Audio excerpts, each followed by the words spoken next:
8장.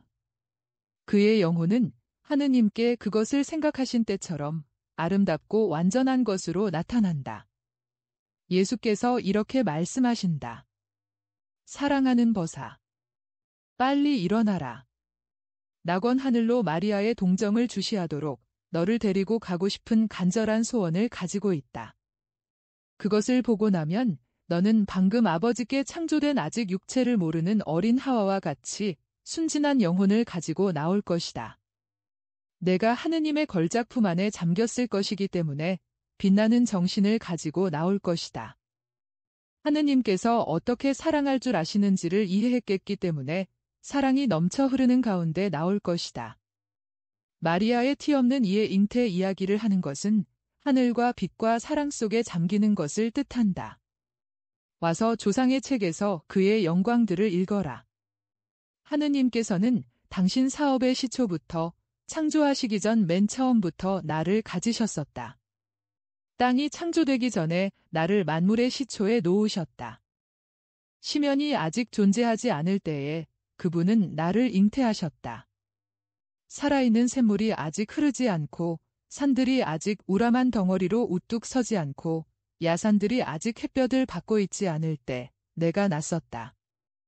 하느님께서 아직 땅과 강들과 세계의 축을 창조하지 않으셨는데 나는 있었다.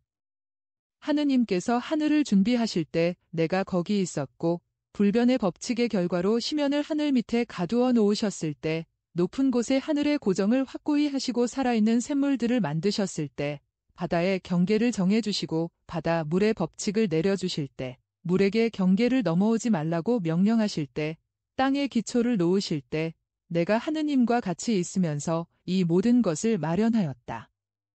나는 끝없는 기쁨 속에서 우주 한가운데에서 놓고 있었다.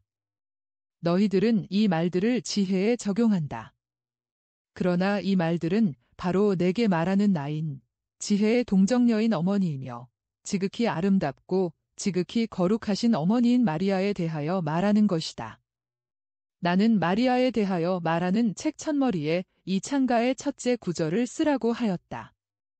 그것은 마리아가 하느님의 위로와 기쁨이고 너희를 다스리시고 사랑하시는데 사람들은 그렇게도 많은 슬픔의 동기를 드리는 하나이시며 삼위이신 하느님의 꾸준하고 완전하고 아늑한 위로의 이유가 되고 인류가 첫 번 시험에서 멸망에 마땅하였는데 하느님께서 존속시키시는 이유가 되며 너희가 얻은 용서의 이유가 된다는 것을 사람들이 인정하고 알게 하려고 한 것이다. 그에게서 사랑을 받기 위하여 마리아를 가진다는 것. 5.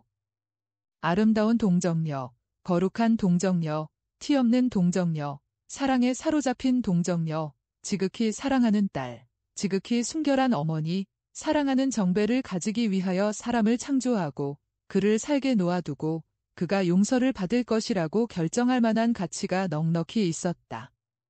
하느님께서는 당신의 더없는 즐거움이고 당신의 태양의 태양이며 당신 정원에 꽂힌 인간을 차지하기 위하여 너희들에게 은혜를 주셨고 한층 더 많은 은혜를 주셨을 것이다. 또 하느님께서는 마리아를 통하여 마리아의 청을 들어 마리아를 기쁘게 하기 위하여 너희에게 수많은 은혜를 내려주신다. 마리아의 기쁨은 하느님의 기쁨과 섞이게 되고 천국의 빛, 큰 빛을 번쩍이게 하는 작은 빛들로 하느님의 기쁨을 더하기 때문이며 어떤 불똥이든지 전 세계와 인류와 지복을 누리는 사람들에게까지도 은총이 되기 때문이다. 지복을 받는 사람들은 동정녀 마리아의 반짝이는 기쁨의 미소를 보기를 바라시는 삼위일체이신 하느님의 소원으로 인하여 창조된 일체의 기적에 대하여 빛나는 알렐루야의 함성으로 응답한다. 하느님께서는 없는 가운데 창조하신 우주에 왕을 주고자 하셨다. 물질에서 나와서 자신들도 물질인 모든 피조물 가운데에서 물질의 성질을 가진 첫째 사람인 왕을 그의 첫날에 그랬던 것처럼 은총에 결합한 정신적인 그의 성질로는 하느님이기보다는 좀 못한 왕을 그러나 저 그윽한 세월에 가장 멀리 떨어져 있는 모든 사건을 아시고 있었고 있고 있을 모든 것을 알아내시는 지극히 높으신 예지는 과거를 돌아보시고 현재를 관찰하시는 동안 가장 먼 장래에까지 시선을 던지시고 최후의 인간의 죽음이 어떠할지를 모르지 않으신다. 이 모든 것을 혼동도 없고 중단도 없이 아신다. 그 예지가 그가 영원하신 분의 아들로서의 유년시대를 지상에서 머무르며 지내는 동안 어미의 집, 즉 그것으로 만들어진 땅에서 산 다음 어른이 되어 자기 나라에 와서 아버지의 상속인으로 하늘나라에서 아버지 곁에 반 하느님으로 있을 것으로 예측하고 창조하셨던 그 왕 자신이 자기 자신을 거스려 자기 안에 있는 은총을 죽이는 죄와 자기 자신을 하늘나라에서 빼앗아오는 도둑질을 범하리라는 것을 결코 모르지 않으셨다. 그러면 왜 그 왕을 창조하셨는가? 확실히 많은 사람이 이것을 의아하게 생각한다. 너희들은 존재하지 않았으면 더 좋았겠느냐? 비록 세상에 이 삶이 초라하고 헐벗었으며 너희들의 악의로 인하여 거칠은 것이 되기는 하였어도 하느님의 손이 우주에 퍼뜨리신 무한한 아름다움을 알고 감탄하며 바라볼 수 있기 위하여 살만한 가치가 있지 않았느냐? 저 높은 하늘의 줄을 그으면서 화살과 같이 움직이거나 언뜻 보기에는 느리게, 그러나 그 별똥별과 같은 운행이 위엄이 있게 전진하며 너희들에게 빛과 계절을 제공하며 영원하고 변치 않는, 그러면서도 항상 바뀌어 매일 밤, 매달, 매해 창공에 새로 읽을 책장을 주는 저 큰 별들과 작은 별들을 누구를 위해 만드셨겠느냐? 그 별들은 너희들에게 이렇게 말하려는 것 같다. 감옥을 잇고 막연하고 부패하고 독 있고 거짓이며 하느님을 모독하고 타락시키는 것이 가득 찬 너희 출판물들을 집어치우고 적어도 눈길로나마 하늘에 한없는 자유를 향하여 너희들을 들어올리며 그다지도 청명한 것을 보고 하늘과 같이 맑은 영혼을 만들어 가지고 너희의 어두운 감옥으로 가져가게 빛을 비축한다. 대성당의 파이프 오르간보다도 더 듣기 좋은 우리 별들의 합창을 노래하면서 쓰는 말, 우리 찬란함이 쓰는 말, 우리에게 존재하는 기쁨을 주신 그분이 항상 우리 가운데 계시고 우리에게 이 존재, 이 찬란함, 이 움직임, 이 자유, 그리고 저 너머로는 한층 더 장엄한 창공인 천장이 보이는 아리따움이 가득한 이 하늘 가운데에 이 아름다움을 주신 것으로 인하여 그분을 사랑하기 때문에 우리의 사랑이 쓰는 말을 읽어라. 우리 우주의 이웃인 너희들을 사랑함으로써 너희들에게 방향과 빛, 열과 아름다움을 얻게 함으로써 주는 선물로 너희들을 사랑함으로써 사랑의 계명의 둘째 부분을 지킬 수 있게 하는 것은 우리의 존재이다. 우리가 너희들에게 하는 말을 읽어라. 이것이 우리의 노래, 우리의 찬란함, 우리의 기쁨을 불러일으키는 말, 즉 하느님이시다. 비단 스치는 것 같은 저 살랑거리는 소리, 조용한 어린이들의 저 웃음소리, 추억을 더듬으며 우는 저 노인들의 한숨소리, 세찬 저 선풍기 소리, 저 나팔 소리, 으르렁거리는 소리와 영각소리로 역시 끊임없이 말하면서 하느님이라고 하는 말인 저 파란 액체, 하늘의 거울, 땅으로 가는 길, 물의 미소, 파도의 목소리를 누구를 위하여 만드셨겠느냐? 바다도 너희에게는 하늘과 별들과 같으며 또 바다와 더불어 호수와 강, 개울과 목과 맑은 샘물들, 너희를 운반하고 기르고 해갈시키고 깨끗하게 하는데 소용되며 너희가 마땅히 그렇게 되어야 할 것처럼 너희를 잠그기 위하여 강바닥이나 바다 바닥에서 나오는 일 없이 창조주를 섬김으로써 너희들에게 봉사하는 것이다. 노래하며 날아다니는 꽃이고 너희를 위하여 뛰어다니고 일하는 하인들이며 피조물의 왕들인 너희들을 기르고 기쁘게 하는 헤아릴 수 없는 모든 동물 가족들을 누구를 위하여 만드셨겠느냐? 나비와 보석과 움직이지 않는 새들 같은 수없이 많은 모든 초목과 꽃들의 가족과 목걸이와 상자 속의 진주 같은 과일들, 너희들의 발에 융단이 되고 머리를 쉬는 곳이 되며 정신과 사지와 눈과 코의 휴식과 유익함과 기쁨이 되는 저 수없이 많은 초목과 꽃들의 가족을 누구를 위하여 만드셨겠느냐? 땅 깊숙한 곳의 광물들과 부글부글 끓거나 얼음같이 찬 샘물 속에 녹아있는 소금들, 유황, 요드, 취소를 만드신 것은 하느님이 아니고 하느님의 아들인 어떤 사람, 즉 유일한 존재인 인간의 즐거움을 위해서가 아니고 누구를 위해서였겠느냐? 하느님의 기쁨과 하느님의 욕구에는 아무것도 필요하지 않았다. 당신 자신으로 자족하신다. 당신 자신을 주시하시는 것이 그분의 지복이요, 양식이요, 생명이며 휴식이다. 피조물 전체도 하느님의 무한한 기쁨과 아름다움과 생명과 능력을 티끌 만큼도 더하지 못하였다. 이 모든 것을 하느님께서는 당신의 피조물을 위하여 창조된 것들의 왕을 만들고자 하신 존재, 즉 사람을 위하여 만드셨다. 이렇게 많은 하느님의 업적을 보고 하느님께서 너희에게 주시는 능력에 대하여 그분께 감사하기 위하여 살만한 가치가 있었으니 너희는 너희의 생명을 고맙게 여겨야 한다. 너희들이 세상 마칠 때에 가서야 비로소 구속을 받았다 하더라도 감사하는 마음을 가져야 했을 것이다.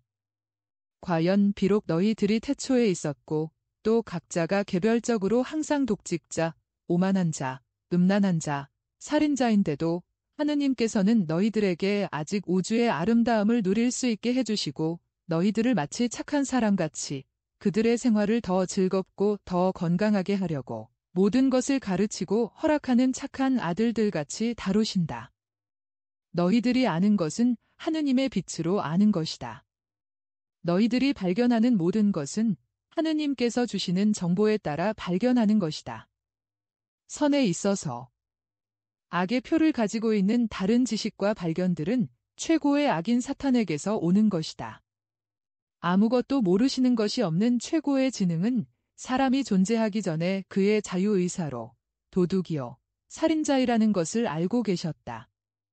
그리고 영원하신 인자가 그 인자하심이 한이 없기 때문에 죄가 생기기 전에 죄를 소멸시키기 위한 방법을 생각하셨다. 그 방법은 즉 말씀이다. 방법을 가지고 효과적인 도구를 만드는 수단은 마리아이다. 그래서 동정녀가 하느님의 숭고한 생각 안에 창조되었다. 만물은 아버지의 지극히 사랑하는 아들인 나를 위하여, 나에 의하여 창조되었다. 왕으로서 나는 하느님인 왕으로서의 내 발밑에 일찍이 어떤 왕의 궁정에도 없었던 것 같은 양탄자와 보석들을 깔아야 하였고 내 존재의 주위에는 일찍이 어떤 군주도 가지지 못했던 것과 같은 노래와 목소리와 하인들, 그리고 꽃들과 보석들, 모든 숭고한 것, 모든 장엄한 것, 예쁘고 즐거운 모든 것, 하느님의 생각에서 끌어낼 수 있는 모든 것이 둘러싸고 있어야 했다. 그러나 나는 정신뿐 아니라 육체이기도 해야 되었다. 육체를 구하기 위한 육체. 예정된 시간보다 많은 세기를 앞서 하늘로 가져감으로써 육체를 승화시켜야 하는 육체가 되어야 하였다. 성령이 살고 계시는 육체는 하느님의 걸작품이고 이 육체를 위하여 하늘나라가 창조되었기 때문이다. 육체가 되기 위하여 내게는 어머니가 필요하였다. 하느님이기 위하여 나는 하느님이신 아버지가 필요하였다. 그렇기 때문에 하느님께서 정배를 창조하시고 그에게 이렇게 말씀하셨다. 이리 오너라. 내 곁에서 내가 우리 아들을 위하여 하는 모든 것을 보아라. 영원한 동정녀, 영원한 아이야 바라보고 즐겨라. 내 미소가 이 하늘을 가득 채우게 하고 천사들에게 주음을 알리고 천국의 천상화성을 가르치게 하여라. 지금은 정신에 지나지 않는 내가 기쁨을 얻어내는 정신인 피 없는 여인아. 나는 너를 바라보고 내가 장차 가질 모습 그대로를 본다. 나는 너를 보고 내 눈에 파란 빛깔을 바다와 하늘에 주고 내 머리털의 빛깔을 거룩한 날 앞에 내 흰 빛깔을 백합꽃에 내 분홍빛을 내 비단결 같은 살갗과 비슷한 장미꽃에 주며 진주가 내 아주 작은 치아들이다. 나는 내 입을 보면서 단딸기를 만들고 밤꾀꼬리의 목구멍에 내 노래의 음조를 넣고 비둘기에 내 탄식을 넣는다. 장차 있을 내 생각을 읽고 내 심장의 고통을 들음으로써 창조의 본과 지침을 가지고 있다. 오너라, 내 기쁨아. 내게는 세상들이 내가 내 생각 속에서 춤추는 빛이 되기까지 내 오락과 같은 것이니 자, 내 미소를 위한 세상들이 여기 있고 너를 위한 별들의 꽃 장식과 큰 별들의 목걸이들이 저기 있으며 내 예쁜 발 아래 달이 있다. 은하수의 별들로 쇼를 만들어 가져라. 큰 별, 작은 별들이 너를 위한 것이다. 와서 내 아기를 즐겁게 하고 내 태중의 아들의 베개가 될 꽃들을 보고 즐겨라. 와서 양떼들과 어린 양떼들의 창조와 수리와 비둘기의 창조를 구경하여라. 내가 바다와 강들의 수반을 만들고 산들을 세우고 그 위에 눈과 삼림을 덮으며 나의 온화한 여인인 너를 위하여 밀씨를 뿌리고 나무와 포도나무와 올리브나무를 심으며 성체를 위한 포도송이를 달고 있을래. 포도나무 가지인 너를 위하여 포도나무를 심는 동안 내게 바싹 다가와 있어라. 오, 나의 아름다운 여인아. 달려오고 날아오고 몹시 기뻐하여라. 그리고 사랑 가득한 여인아, 시시각각으로 창조되고 있는 우주로 하여금 나를 사랑하게 만들고 내 아들의 어머니여, 내 천국의 여왕이며 내 하느님의 사랑인 내 미소로 우주가 더 아름답게 되게 하여라. 또 잘못을 저지른 여인을 보시고 잘못이 없는 여인을 감탄하여 바라보시며 하느님께서는 이렇게 말씀하신다. 인간의 불복종과 인간의 마귀와의 간음, 인간의 배은망덕의 쓰라림을 없애는 너는 내게로 오너라. 내가 너와 함께 사탄에게 원수를 갚겠다. 창조주이신 아버지 하느님께서는 남자와 여자를 하도 완전한 사랑의 계율과 더불어 창조하셔서 너희들은 그 사랑의 완전을 도무지 이해하지 못할 지경이다. 그래서 너희들은 사람이 인류를 사탄의 명령에 복종시키지 않았더라면 어떻게 인류가 존재하였겠는가? 하고 생각하면서 길을 그르친다. 초목의 열매와 씨앗들을 살펴보아라. 씨앗과 열매를 가늠으로 또 100가지 결합으로 생긴 하나의 수정의 결과로 얻느냐? 아니다. 수꽃에서 꽃가루가 나온다. 대기 현상과 자기의 법칙의 총화로 인도되어 그 꽃가루가 암꽃의 시방을 향하여 간다. 암꽃은 벌어져서 꽃가루를 받아 생산한다. 암꽃은 그 후 너희들이 이튿날 같은 감각을 느끼기 위하여 하는 것처럼 하지 않고 꽃가루를 거절함으로써 자기를 더럽히지 않는다. 암꽃은 생산한다. 그리고 다음 계절까지 꽃이 피지 않는다. 또 꽃이 필 때도 번식을 위해서이다. 짐승들을 모든 짐승을 살펴보아라. 수컷과 암컷이 새끼를 가지지 못하는 포옹과 더러운 관계를 하기 위하여 서로 가까이 다가가는 것을 보았느냐? 아니다. 가까이서나 멀리서 날거나 기거나 껑충껑충 뛰거나 달리면서 그것들은 수태시키는 의식을 행하는데 향락에 머물러서 수태시키는 것을 피하지 않고 오직 유일한 목적인 종족 영속화에 진지하고 거룩한 결과에까지 이른다. 내가 그에게 온전하게 준 은총이 하느님에게서 오는 기원으로 말미암아 신인이 된 인간은 너희들이 동물계로 한층 내려간 뒤로부터 면하지 못하게 된 동물적인 행위를 순전히 같은 목적으로 받아들여야 할 것이다. 너희들은 초목과 동물처럼 행동하지 않는다. 너희들은 사탄을 선생으로 두었고 사탄을 선생으로 원하였고 아직도 원하고 있다. 그리고 너희가 하는 행위는 너희들이 원한 선생에 어울린다. 그러나 너희들이 하느님께 충실하였더라면 고통 없이 동물들 자신이 이성 있고 신령한 영혼을 가지지 못한 동물들조차 알지 못하는 외설하고 비열한 결합을 일삼지 않고 거룩하게 자비를 가지는 기쁨을 맛보았을 것이다. 사탄으로 인하여 타락한 남자와 여자에게 하느님께서는 남자를 알지 못하고 아기를 낳을 정도로 하느님에 의하여 초승화된 여인에게서 난 남자를 대립시키고자 하셨다. 그 여인은 물질적인 우정작용에 필요 없이 백합꽃인 마리아에 침범되지 않은 꽃받침에 오직 해가 입맞춤한 결과로 어머니가 되는 꽃, 꽃을 낳는 꽃이다. 하느님의 복수. 오 사탄아, 이 여자아이가 나는 동안 내 증오를 씩씩거려라. 이 어린 여자 아기가 너를 이겼다. 내가 반역자, 교활한 자, 타락시키는 자가 되기 전에 벌써 너는 패자가 되었고 이 아기는 승리자가 되었다. 전투태세를 갖춘 수많은 군대도 내 능력에 대항해서는 아무 힘도 없다. 영원한 타락시키는 자야, 내 비늘에 부딪히면 무기가 사람들의 손에서 떨어진다. 그리고 내 입김의 역한 냄새를 없애버릴 만큼 센 바람은 없다.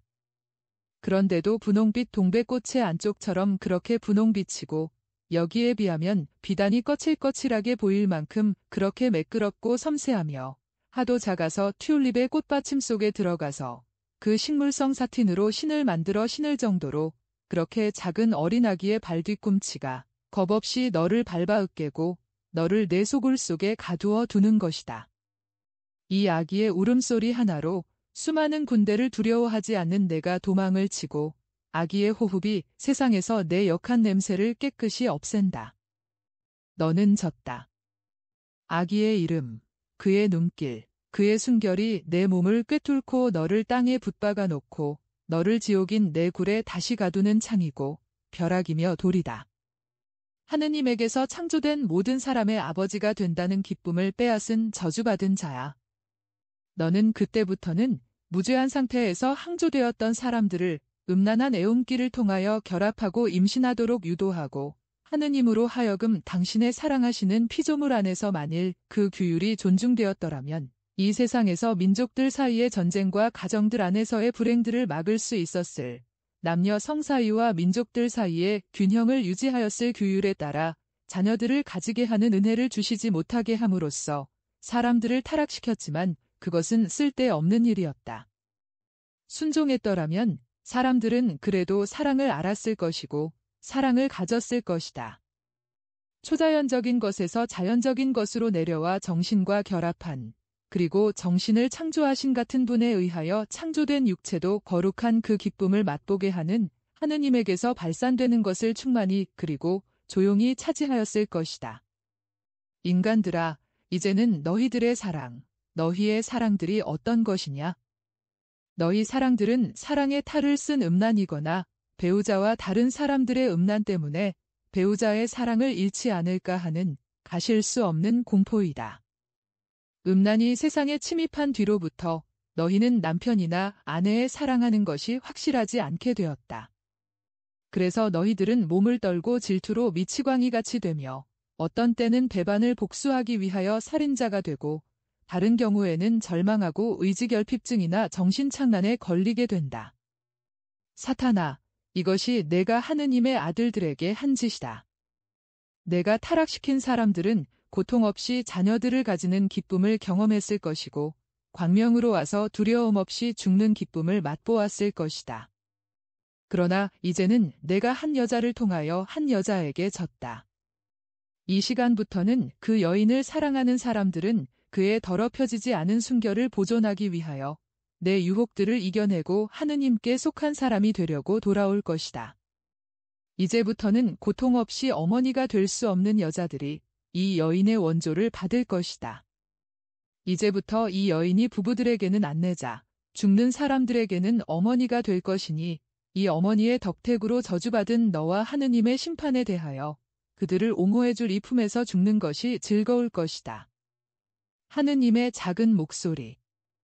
마리아 발도르따야, 너는 동정녀의 아들의 탄생을 보았고 그의 어머니가 천국에 나는 것을 보았다. 그러므로 너는 죄의 밖에서는 아이를 낳는 고통과 죽는 고통은 모르는 일이라는 것을 보았다. 그러나 하느님의 지극히 죄 없는 어머니에게 천상의 은혜의 완전함이 마련되어 있었지만 첫째 조상들의 후손으로 무죄한 사람으로 하느님의 아들로 남아있었을 모든 사람에게도 음란한 마음 없이 결합하고 임신할 줄을 알았기 때문에 당연히 그렇게 되었어야 할 것과 같이 고통 없이 아이를 낳고 고뇌 없이 죽는 은혜가 주어졌을 것이다. 사탄의 복수에 대한 하느님의 숭고한 보복은 사랑받는 사람의 완전을 초완전에까지 끌어올리는 것이었는데 이 초완전이 적어도 한 사람 안에서는 사탄의 독약이 스며들게 할 수 있는 일체의 인간성의 기억을 마비시켰다.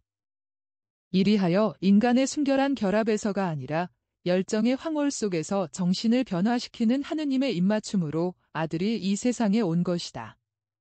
동정녀의 순결. 오너라. 그것을 자세히 들여다보면 심연 위에서와 같은 현기증을 일으키게 하는 이 동정의 깊이를 묵상하여라. 아무 남자도 데려가지 않는 여자의 강요된 보잘것없는 처녀성은 무엇이냐? 정말 아무것도 아니다. 하느님께 속해 있으려고 동정이기를 원하지만은 육체적으로만 동정일 줄을 알고 정신으로는 그렇지를 못하여 많은 외부의 생각이 침입하게 내버려 두고 인간적인 생각을 어루만지고 그 생각이 어루만져 주는 것을 받아들이는 처녀의 순결은 어떤 것이냐? 그것은 동정의 시초이기는 하지만 아직은 별것이 아니다. 오직 하느님으로만 살아가는 봉쇄수도원의 수녀의 동정은 어떤 것이냐? 대단한 것이다.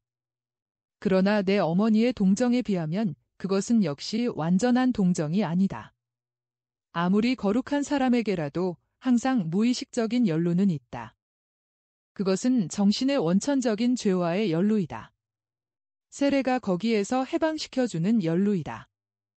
세례가 거기에 해방을 시켜준다. 그러나 남편과 사별한 여인이 완전히 처녀성을 회복하지 못하는 것과 마찬가지로 세례도 죄를 짓기 전에 우리 첫째 조상들의 순결이었던 그 전적인 순결을 돌려주지는 못한다. 잊혀지지 않고 또 바이러스가 주기적으로 다시 활성화하는 어떤 병들과 같이 항상 상처를 도지게 할 상태에 있는 흉터는 고통스럽게 여전히 남아있는 것이다. 동정녀 마리아에게는 죄와의 연루된 흔적이 없다. 그의 영혼은 아버지께서 그를 생각하시고 그 안에 모든 은총을 모아 놓으셨을 때와 같이 아름답고 완전한 것으로 나타난다. 동정녀이다. 유일하고 완전하고 온전한 동정녀이다. 생각된 대로 태어난 대로 그대로 있다. 동정녀로서 왕관을 썼고 영원히 그대로 있다. 진짜 동정녀이다. 그가 솟아난 심연이신 하느님, 최상급으로 절대적인 손댈 수 없음과 순결과 은총이신 하느님 안에 들어가 자취를 감추는 손댈 수 없음과 순결과 은총의 심연이다. 삼위일체이신 하느님의 보복은 이런 것이다. 더럽혀진 모든 인간에게 대하여 이 완전의 별을 세워놓으신다. 불건전한 호기심에 대항하여 오직 하느님의 사랑으로만 만족하는 이따로 남겨놓으신 동정녀를 세워놓으신다. 악의 지식에 대항하여 이 숭고한 무지를 세워놓으신다. 이 동정녀 안에는 타락한 사랑에 대한 무지뿐 아니라 하느님께서 인간 부부에게 주신 사랑에 대한 무지뿐 아니라 그 이상의 무지가 있다. 동정녀 안에는 죄의 유산인 해로운 열에 대한 무지가 있다. 동정녀 안에는 하느님 사랑의 얼음같이 차고 동시에 열렬한 지혜만이 있을 뿐이다. 그것은 육체를 얼게 해서 제단의 완전한 거울이 되게 하는 불이다. 이 제단에서 하느님께서 동정녀를 정배로 맞이하시지만 그분의 품격이 떨어지지 않는다. 왜냐하면 신부가 마땅히 그래야 하는 것처럼 신랑보다 한 단계만 아래이고 여자로서 신랑에게 복종하지만 신랑과 마찬가지로 티없는 동정녀를 그분에 완전히 감싸주시기 때문이다. 9장. 내 백합꽃아, 이제부터 3년 후에는 내가 여기 와 있을 것이다. 나는 요아킴과 안나가 즈가리아와 엘리사벳과 같이 있는 것을 본다. 그들은 예루살렘의 어떤 집에서 나오는데 틀림없이 친구나 친척의 집일 것이다. 그들은 정결 의식을 하기 위하여 성전을 향하여 가는 것이다. 안나는 아기를 안고 있는데 베네옷으로 꼭꼭 쌌지만 특히 보드럽고 따뜻할 것이 틀림없는 모직으로 만든 요로 잘 쌌다.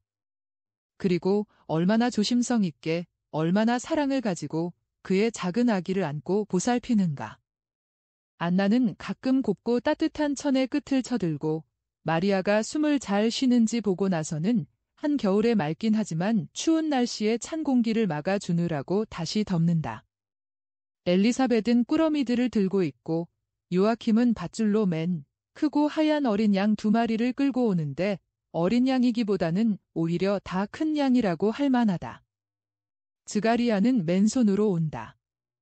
역시 흰 모직으로 된 겉옷 속으로 들여다보이는 아마포로 지은 옷을 입은 그는 매우 아름답다. 세례자가 났을 때에 이미 내가 본 즈가리아보다는 훨씬 더 젊어 보이고 기운이 펄펄한 즈가리아이다. 엘리사벳도 중년 부인이지만 아직 싱싱해 보인다. 안나가 아기를 들여다볼 때마다 잠이 든 작은 얼굴 위로 황홀해서 몸을 기울인다. 짙은 자주빛이 도는 하늘빛 옷을 입고 머리를 덮고 어깨와 옷보다 더 짙은 빛깔의 겉옷 위로 내려오는 베일을 쓴 안나도 매우 아름답다. 그러나 요아킴과 안나는 명절 옷을 입고 있어 장중하다. 여느 때와는 달리 요아킴은 무릎까지 내려오는 밤색 속옷을 입지 않고 대단히 붉은, 지금 우리가 성 요셉의 빨강이라고 부를 것 같은 붉은 긴 옷을 입었고 겉옷의 가장자리 술 장식이 아주 새 것이고 예쁘다. 그도 둥글게 가죽띠가 둘러쳐진 장방형의 베일 같은 것을 쓰고 있다. 그의 옷은 모두가 고운 것이다. 안나. 오늘은 짙은 빛깔 옷이 아니다. 거의 오래된 상아 빛깔이라고 할 수 있는 매우 밝은 노란색 옷을 입고 있는데 허리와 목과 손목에는 은과 금 같아 보이는 띠로 죄었다. 머리에는 무늬를 넣어서 짠 것 같은 아주 고운 베일을 쓰고 있는데 이마에 역시 얇은 귀금속으로 된 띠로 고정시켰다. 목에는 금은 세공을 한 목걸이를 걸었고 손목에는 팔찌를 끼었다. 옷과 특히 여러 가지 빛깔로 매우 아름다운 술을 놓은 완자 무늬로 선을 두른 엷은 노란색 겉옷을 입은 품위 때문에 정말 여왕 같아 보인다. 결혼식 날의 언니를 보는 것 같아요. 그때 나는 어린 계집애에 지나지 않았지만 언니가 얼마나 아름답고 행복했는지 지금도 기억이 나요. 하고 엘리사벳이 말한다. 그렇지만 지금은 한층 더 행복하다. 나는 이 예식을 위해서 같은 차림을 하려고 했다. 이 차림을 이 명절날에 입으려고 보관했었다. 그렇지만 이런 날에 입을 희망을 가지고 있지 못했었다. 주님이 언니를 대단히 사랑하셨어요. 하고 엘리사벳이 한숨을 쉬며 말한다. 그렇기 때문에 주님께 내가 제일 사랑하는 것을 이 꽃을, 내 꽃을 드리는 것이다. 때가 되었을 때 언니는 어떻게 아기를 품에서 떼어놓겠어요? 내가 아기가 없었는데 하느님께서 아기를 내게 주셨다는 것을 기억하겠다. 나는 아기가 성전에 있는 것을 아는 그때에 점점 더 행복하게 되어서 이렇게 생각하겠다. 아기는 성막 가까이에서 기도를 드린다. 엄마를 위해서도 이스라엘의 하느님께 기도 드린다. 그로 인해서 나는 평화를 맛볼 것이다. 나는 그 애가 온전히 주님의 것이다. 그 애를 하늘에서 받은 이 두 늙은이가 죽으면 영원하신 분이신 주님이 한층 더 그 애의 아버지가 되실 것이다. 하고 생각하면서 더 큰 평화를 느낄 것이다. 정말이다. 나는 그것을 확신한다. 이 아기는 우리의 것이 아니다. 나는 아무것도 할 수 없는 상태에 이르렀었는데 주님께서 내 눈물을 닦아주시고 내 바람과 내 기도를 단단하게 해주시려고 하느님의 선물인 이 아기를 내 태중에 넣어주셨다. 그러니까 아기는 주님의 것이다. 우리는 아기의 행복한 보호자이다. 여기에 대해 주님을 찬미하자 성전의 담에 도착하였다. 두 분이 니까노르문에 가시는 동안 저는 사제에게 가서 알리고 저도 그리 가겠습니다. 하고 즈가리아가 말한다. 그리고는 회랑에 둘러싸인 큰 마당으로 들어가는 홍해문 뒤로 사라진다. 일행은 계속되는 계단식 정원으로 해서 나아간다.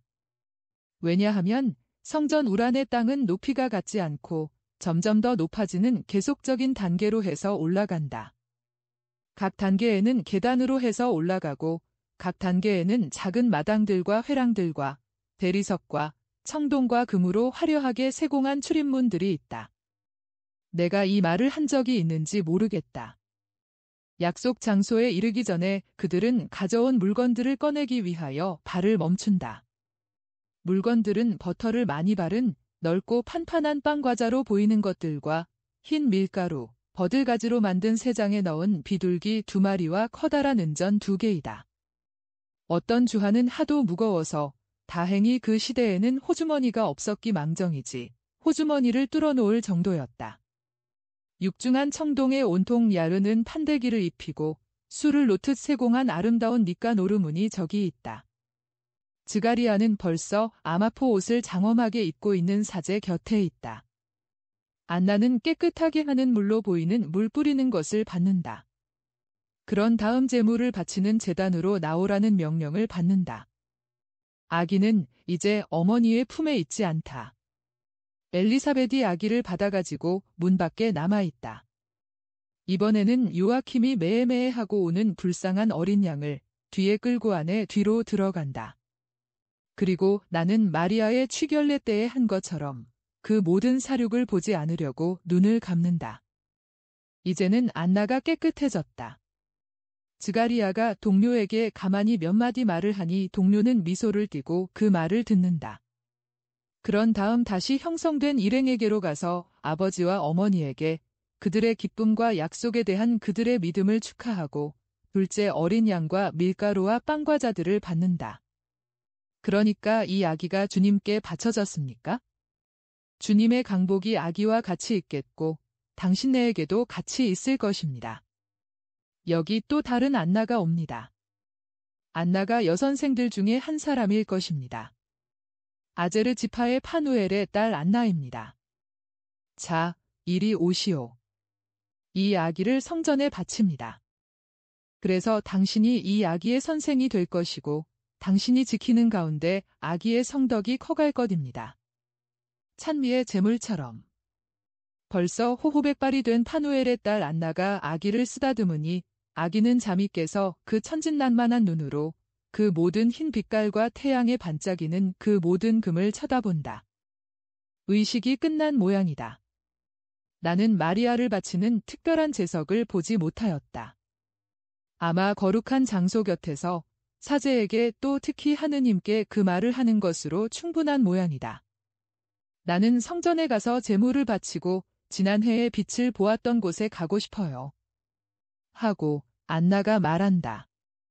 그들은 파누엘의 안나와 같이 그리로 간다. 그들은 엄밀한 의미의 성전에는 들어가지 않는다. 그것은 이해가 간다. 여자들과 여자 아기의 일이다.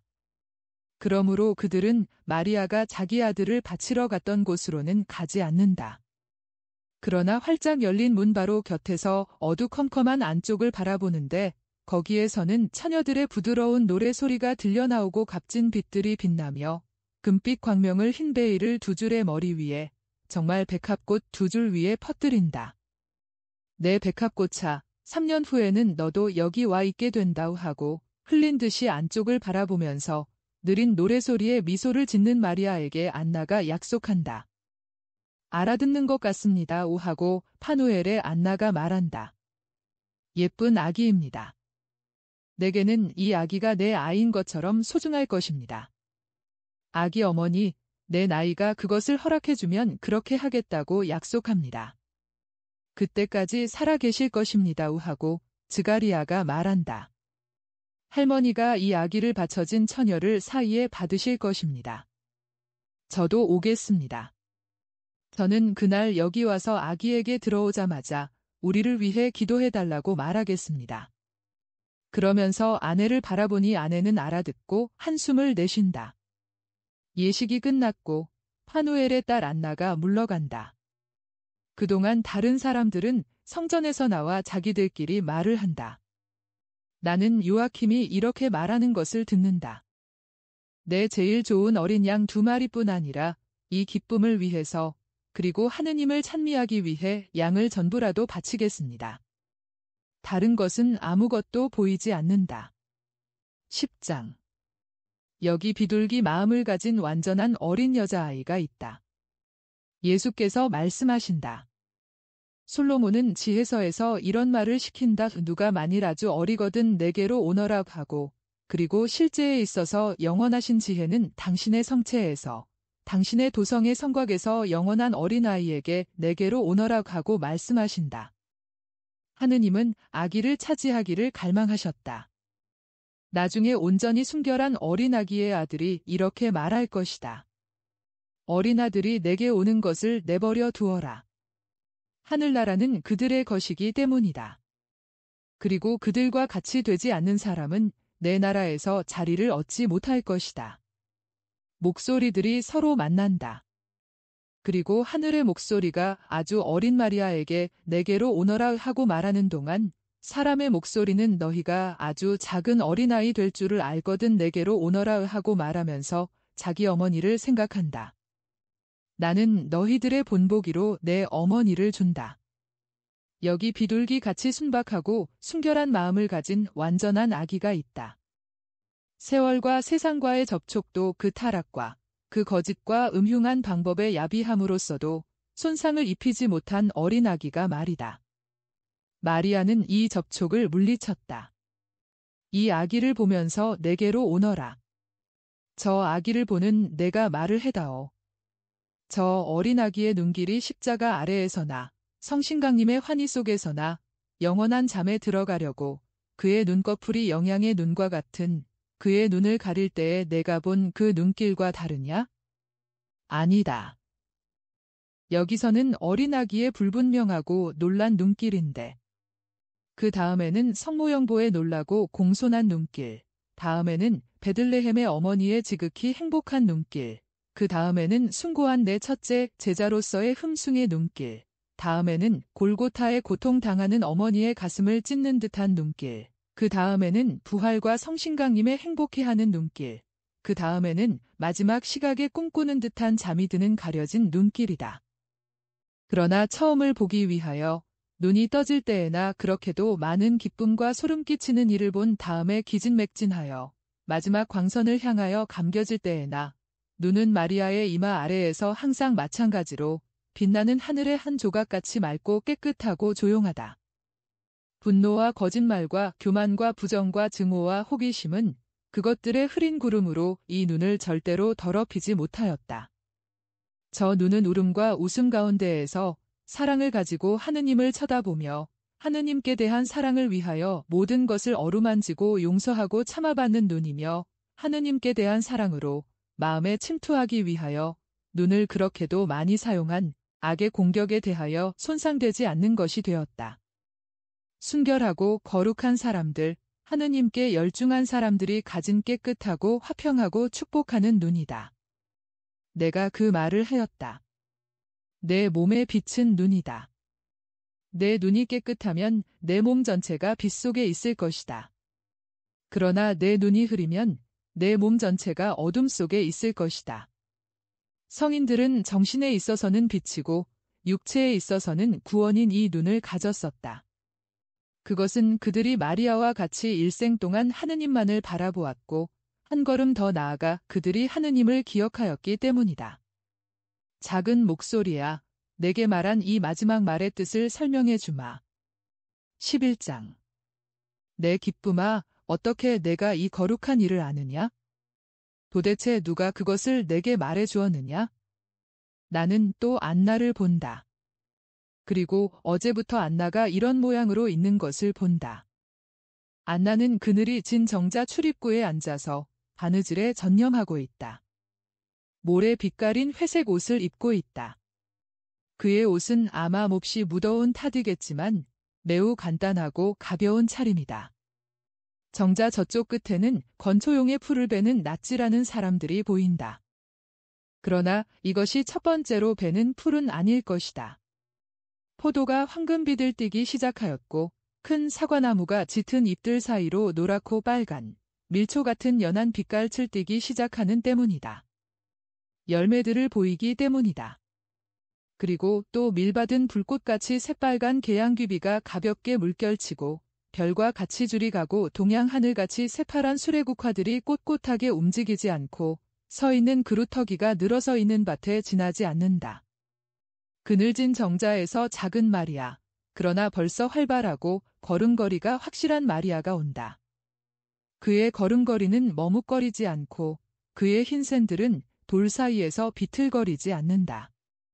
마리아는 벌써 비둘기와 같이 가볍게 물결치는 그의 부드러운 걸음걸이를 하기 시작한다. 아마포로 지은 작은 옷을 입은 마리아는 작은 비둘기 모양으로 아주 하얗다. 그의 옷은 발목까지 헐렁하게 내려오고 하늘빛같이 파란 가는 끈으로 목에 맞게 매어져 있으며 작고 짧은 소매가 달려있어 볼그레하고 토실토실한 아래팔이 보인다. 너무 곱슬거리지 않고 가볍게 물결치듯 하고 끝이 동그랗게 말린 꿀빛같이 엷은 빛깔의 비단결 같은 머리털과 하늘빛 눈과 약간 볼그레하고 미소를 띤 부드러운 얼굴로 인하여 꼭 어린 천사와 같다. 그리고 넓은 소매로 들어가서 아마포로 만든 그의 옷을 부풀게 하는 미품까지도 마리아에게 날아가려고 날개를 반쯤 편 어린 천사와 같은 모습을 띠게 하는데 이바지한다. 마리아는 계양귀비와 수레국화들과 밀밭에 자라는 풀이지만 내가 그 이름을 알지 못하는 작은 꽃들을 들고 있다. 마리아는 걸어온다. 그러다가 엄마 바로 가까이 와서는 뜀박질까지 조금 한다. 명랑한 소리를 지르면서 어린 비둘기같이 아기를 받으려고 조금 벌어지는 엄마의 무릎에 와서 그의 나는 듯한 다름박질을 멈춘다. 그때의 어머니는 아기가 찔리지 않게 일거리를 옆에 놓고 아기를 안으려고 팔을 벌렸다. 환상이 어젯밤에 여기서 끝났다. 그리고 오늘 아침 다음과 같이 계속되었다. 엄마, 엄마 하고 흰 맷비둘기가 엄마의 무릎으로 된 둥지에 몸을 오그리고 작은 발을 자른 풀을 밟고 그 작은 얼굴을 엄마 품에 파묻었다. 작은 목덜미에 엷은 황금빛 머리밖에 보이지 않고 안나는 딸에게 사랑으로 입맞추려고 몸을 숙인다. 그런 다음 맷비둘기는 머리를 들고 꽃들을 어머니에게 드린다. 그 꽃들은 드리려고 꺾은 것인데 꽃 한 송이마다 자기가 생각해낸 이야기를 곁들인다. 이 큰 하늘빛 꽃은 주님의 입맞춤을 엄마에게 가져오려고 하늘에서 내려온 별이다. 자, 이제는 어머니가 그 작은 하늘의 꽃을 그의 가슴 위에 껴안는데 거기에서 하느님의 맛을 찾아낼 것이다. 그러나 아빠의 눈처럼 더 엷은 파란 색깔의 이 다른 꽃은 그 입에 아빠가 착하기 때문에 주께서 그를 사랑하신다는 말이 쓰여 있다. 그리고 이 작은 꽃, 아주 작은 꽃, 하나밖에 찾아내지 못한 작은 꽃 물망초는 주께서 마리아에게 그를 많이 사랑하신다는 말씀을 하시기 위하여 만드신 꽃이다. 그리고 이 빨간 꽃들은 무슨 꽃인지 엄마가 아는가? 그것은 이스라엘의 원수의 피에 잠겼다가 전쟁과 승리의 전장에 심어진 다윗왕의 옷조각들이다. 이 꽃들은 주를 위한 영웅적인 전투 중에 찢어진 바로 왕의 그 옷조각에서 난 것이다. 그러나 하늘을 쳐다보는 7개의 비단 술잔으로 된 것 같고 향기가 진동하며 저기 샘 곁에 난 희고 예쁜 이 꽃은 아빠가 가시덤불 가운데에서 꺾었다.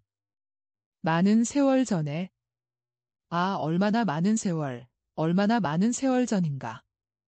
그 많은 세월 전에 솔로몬 왕이 그의 어린 조카딸이 태어난 같은 날에 수많은 이스라엘 사람들의 앞장을 서서 결약의 궤 앞을 걸어가며 돌아와서 그의 영광을 둘러싼 구름 때문에 몹시 기뻐하면서 노래와 기쁨의 기도를 시작하였을 때 그가 입었던 옷으로 만들어진 것이다. 그 노래를 마리아의 작은 입이 이렇게 끝마쳤다. 나는 항상 이 꽃과 같기를 원하고 지혜로운 임금님과 같이 일생 동안 장막 앞에서 노래와 기도를 노래하고 싶다. 아이고, 귀여운 아기. 이 거룩한 일들을 내가 어떻게 아느냐? 누가 말해주었니? 아빠가 알려주셨니? 아니, 누군지 몰라. 늘 알고 있었던 것 같아. 그렇지만 내가 보지 못하는 어떤 사람이 말해주었는지도 몰라. 아마 하느님께서 착한 사람들에게 말하라고 시키신 천사들 가운데 하나인지도 몰라. 엄마, 이야기 또 해주겠어? 오냐, 내 딸아. 무슨 이야기를 또 알고 싶으냐? 마리아는 진지하게 마음을 가다듬고 생각한다. 그의 표정을 영원히 간직하기 위하여 그것을 그려 놓아야 할 것이다. 그 작은 어린 얼굴에는 그의 생각의 그림자가 비친다. 이스라엘의 역사를 생각하면서 미소와 한숨, 햇빛과 구름 그림자를 보여준다. 그러다가 선택을 한다. 가브리엘이 다니엘에게 한 그리스도를 약속한 말을 또 해줘. 그리고는 눈을 감고 들으면서 어머니가 한 말을 더 잘 기억하기 위하여 그러는 것처럼 천천히 되풀이한다. 안나가 말을 끝내자 마리아는 이렇게 묻는다. 엠마누엘이 오기까진 아직 얼마나 기다려야 해? 30년 가량이란다. 에야. 아직도 시간이 아주 많이 남았네. 그런데 나는 성전에 가 있을 거고, 이거 봐 엄마.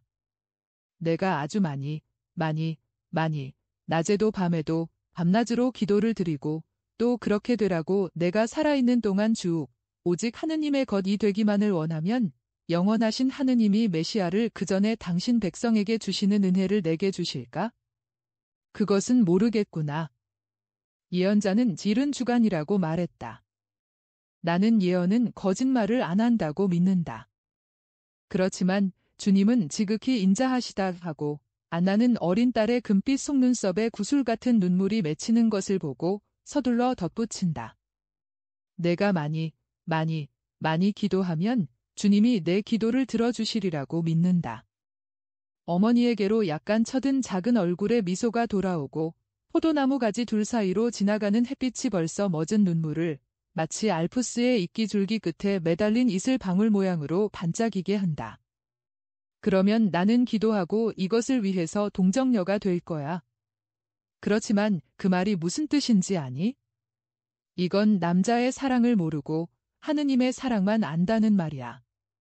이것은 주님만을 생각한다는 말이고 이것은 육체가 아이로 남아있고 마음으로는 천사도 남아있다는 뜻이야. 이것은 눈으로는 오직 하느님만을 바라보고 귀로는 하느님 말씀만 듣고 입으로는 하느님을 찬미하기만 하고 손으로는 자기를 제물로 바치기만 하고 발로는 하느님을 빨리 따라가기만 하고 마음과 생활은 오직 하느님께 드리기만 하는 거야. 축복받은 너로구나.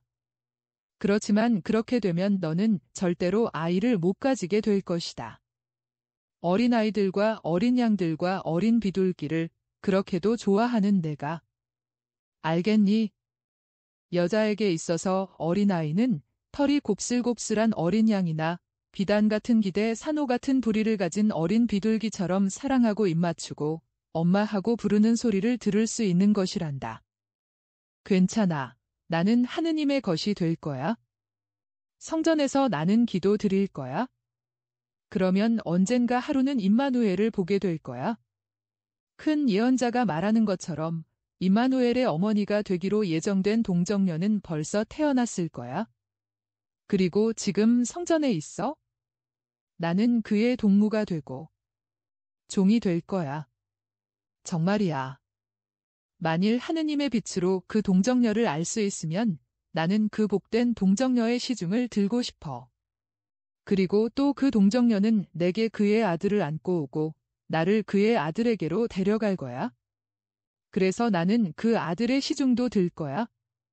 마리아는 그를 승화시키고 동시에 자신을 없이 하는 이 생각에 매우 흥분해 있다. 그의 작은 손을 가슴에 십자로 포개 얹고 머리는 약간 앞으로 숙인 채 얼굴이 빨개져 있는 것이 내가 본 성모 영보, 곧 성모의 원죄 없으신 잉태의 피렌체의 동정녀를 어린아이로 재현시킨 것 같다. 마리아는 다시 말을 잇는다. 그렇지만 이스라엘의 임금님, 하느님의 기름 바름을 받은 이가 내가 시중 드는 것을 허락하실까? 그 점은 의심하지 말아라. 솔로몬 임금님이 이런 말을 하지 않았느냐? 왕후가 60명이 있고 다른 아내가 80명이 있으며 처녀가 수없이 많다오고 알겠니? 임금님의 궁궐에는 그들의 주님을 섬길 동정녀가 수없이 많을 것이다. 아, 그러니까 엄마는 내가 동정녀가 돼야 한다는 걸 알지? 난 동정녀가 돼야 해. 하느님이 동정녀를 어머니로 원하신다는 것은 무엇보다도 동정을 사랑하신다는 뜻이야. 하느님이 나를 당신의 지극히 사랑하시는 어머니와 좀 비슷하게 만들 동정 때문에 당신의 종인 나를 사랑해 주셨으면 해. 그래, 이것이 내가 원하는 거야. 나는 또 주님을 성가시게 할 염려만 없으면 죄녀가 되고 싶어. 아주 큰 죄녀. 엄마, 하느님을 사랑하기 때문에 죄녀가 될 수 있는 거야? 아니, 그런데 너 무슨 말을 하는 거냐? 알아듣지 못하겠구나. 내 말은 구세주가 되시는 하느님께 사랑을 받을 수 있기 위해서 죄를 짓는다는 거야? 파멸한 것을 구원하는 거 아니야? 나는 구세주의 사랑의 눈길을 얻기 위해 그분께 구원되었으면 좋겠어. 그래서 죄를 짓기를 원하는 거야? 그렇지만 하느님을 실증나게 하는 죄는 짓지 않고 말이야. 내가 파멸하지 않으면 어떻게 하느님이 나를 구하실 수 있어? 안나는 깜짝 놀라 무슨 말을 할지 모른다. 요아킴이 어린 포도나무로 된 울타리 뒤로 다가와서 풀 위를 소리내지 않고 걸으며 안나를 도와주러 온다. 하느님께서는 내가 하느님을 사랑하고 그분만을 사랑한다는 것을 아시기 때문에 미리 너를 사랑하셨다. 그렇기 때문에 너는 벌써 구속되었고 내가 원하는 대로 동정녀가 될 수 있다. 고 요아킴이 말한다. 참말이야. 아빠. 마리아는 아버지의 무릎에 꼭 기대며 아버지의 눈을 많이 닮은 밝은 별과 같은 눈으로 쳐다보며 아버지가 그에게 주는 희망 때문에 매우 행복하다. 정말이다. 우리 예쁜이, 보아라, 샘 근처에서 처음 날아본 이 참새 새끼를 넣어주려고 가져왔다. 내가 그냥 내버려둘 수도 있었다. 하지만 요놈의 약한 날개와 너무 여린 다리가 요놈을 다시 날게 하고 샘 가장자리에 매끄러운 돌 위에 붙잡아 놓을 수 있을 만한 힘이 없었다. 이 새 새끼가 물에 떨어졌을 것이다. 그래서 그런 불행이 일어나기를 기다리지 않았다. 요놈을 붙잡아서 너를 주려고 가져왔다. 너 하고 싶은 대로 해라. 사실 이 새 새끼는 위험을 당하기 전에 구원을 받았다. 하느님께서 내게 하신 것도 마찬가지다. 마리아야, 이제는 말해봐라. 새 새끼가 물에 빠지기 전에 참새를 구해준 것이 참새를 사랑한 것이냐, 또는 참새가 떨어진 다음에 위험에서 구해주어야 더 사랑하는 것이 되었겠니? 참새가 찬물에 빠져 죽게 놔두지 않은 지금이 더 사랑한 거야? 자, 하느님께서 내가 죄를 짓기 전에 너를 구해주셨으니까 너를 더 사랑하신 것이다. 그러면 나는 있는 힘을 다해서 하느님을 사랑하겠어. 예쁜 어린 참새야, 나는 너같이 하겠다. 주님은 우리에게 구원의 선물을 주셔서 비슷하게 사랑하셨다. 이제는 내가 너를 보살펴주고 나서 날아가게 해주마. 너는 숲속에서, 나는 성전에서 하느님의 찬미를 노래할 것이고 우리는 이렇게 말할 것이다. 하느님이 언약하신 분을 그분을 기다리는 사람들에게 보내주십시오. 보내주셔요 하고. 아, 아빠, 언제 나를 성전에 데리고 갈래? 아가, 멀지 않아 데려다 주마. 그렇지만 아빠를 남겨두는 것이 괴롭지 않으냐? 많이. 그렇지만 아빠가 올 거지? 그리고 괴롭지 않으면 무슨 희생이 되겠어? 그리고 우리 생각을 하겠니? 언제나 임마누엘을 위해서 기도한 다음에는 아빠 엄마를 위해서 기도하겠어. 하느님이 구세주가 되시는 날까지 하느님이 아빠 엄마에게 기쁨을 주시고 오래 살게 하시라고, 그런 다음 아빠 엄마를 데려다가 하늘의 예루살렘에 두시라고 하느님께 말하겠어. 환상은 요아킴이 품에 껴안는 마리아의 영상과 더불어 사라진다. 12장. 아들이 자기 어머니의 입술에 자기 자신의 지혜를 놓아두지 않았겠느냐? 예수께서 말씀하신다. 내게는 벌써 트집의 명수들의 비판 소리가 들려온다. 아직 3살밖에 되지 않은 어린아이가 그렇게 말할 수가 있는가? 이것은 과장이다. 사람들은 내 어린 시절에 어른과 같은 행동을 하였다 하면서 나를 비범한 사람으로 취급한다는 것을 생각하지 않는다. 지능은 모든 사람에게 있어서 모양은 같은 나이에 같은 모양으로 오지 않는다. 교회가 책임지는 나이를 7살로 정한 것은 이 나이에는 뒤떨어진 어린이까지도 적어도 기초적으로 선악을 구별할 수 있기 때문이다. 그러나 훨씬 더 일찍 벌써 넉넉히 발달한 이성으로 구별하고 마음먹고 원할 수 있는 어린이들이 있다.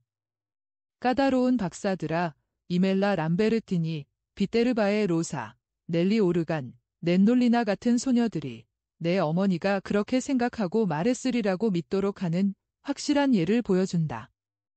나는 이 세상에서 오랜 세월 동안 또는 짧은 세월 동안 어른들 같이 이치를 따져 생각하고 나서 내 천국에 자리 잡고 있는 수천 수만의 거룩한 어린이들 중에서 아무렇게나 이름 넷만을 들었을 뿐이다. 이성이란 무엇이냐? 하느님의 은혜이다. 하느님께서는 그것을 원하시는 대로 주고자 하시는 사람에게 주기를 원하실 때에 주신다.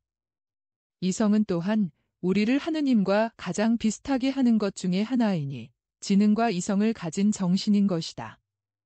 이성과 지능은 지상낙권에 있던 인간에게 거저 주신 선물이었다. 그리고 첫째 조상 2사람의 정신에 은총이 아직 완전하고 활동적인 채로 살아있을 때에는 이성과 지능이 얼마나 활발했는지 모른다.